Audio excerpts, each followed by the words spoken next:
If you work in an office, you've probably been forced to participate in some sort of diversity exercise. Shalom. I'd like to apply for a loan. That's nice, Dwight. Okay, do me. Something stereotypical so I can get it really quick. Okay, I like your food. Outback Steakhouse. I'm Australian, mate. Diversity training is nothing new, but it's been hijacked. And now it's just a bunch of lessons about white guilt and pronouns. We see it at our jobs, our schools. We see it in the military. Remember where they study non-binary gingerbread persons?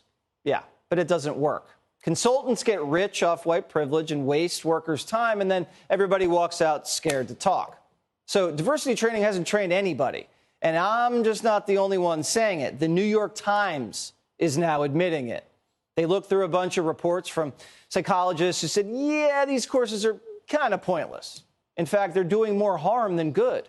Quote, there's little evidence that many of these initiatives work, and the specific type of diversity training that is currently in vogue may well have a net negative effect on the outcomes managers claim to care about. The New York Times reports that in 2020, the diversity and inclusion industry reached an estimated $3.4 billion.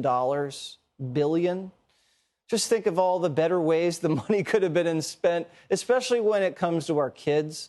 Millions of dollars they throw at diversity training in schools. How's that helping students? Maybe we could take the resources for diversity and teach our kids math instead. My next guest travels around the country speaking out against these programs in America's schools. Watch. This past year, we spent $1 million on a diversity office. And how did that benefit black children? How did it benefit children in general?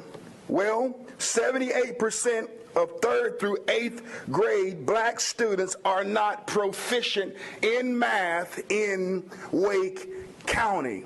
We're wasting taxpayer dollars putting money towards this diversity office that's not benefiting those who need it the most. We are failing black students in the name of diversity. Pastor John's the author of Erased. So, Pastor John, do you think the intention is to make kids dumb and so they can get rich? I think that you're on to something, Jesse. The money grab and exploitation of the death of George Floyd has gone from BLM raising $90 million and squandering it to school districts around the country spending millions of dollars on failed equity centers, while minorities fall further behind academically.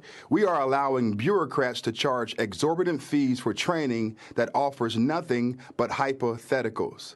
Equity training is the transmission of a disease called communism.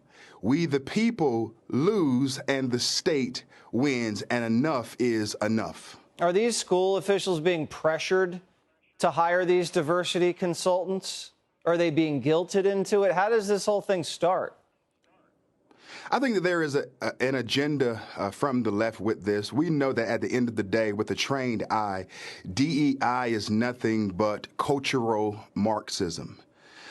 North Carolina, in particular, Wake County, received $441 million for COVID relief dollars to go towards shortening the achievement gap. What we saw there is that a significant amount of the money went towards teacher salaries, 68% to be exact.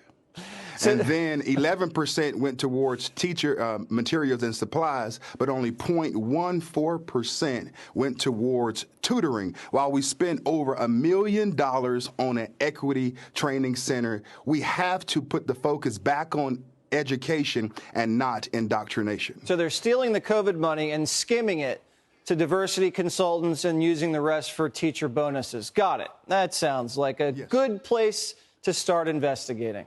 Pastor John, thank you so much. Thank you.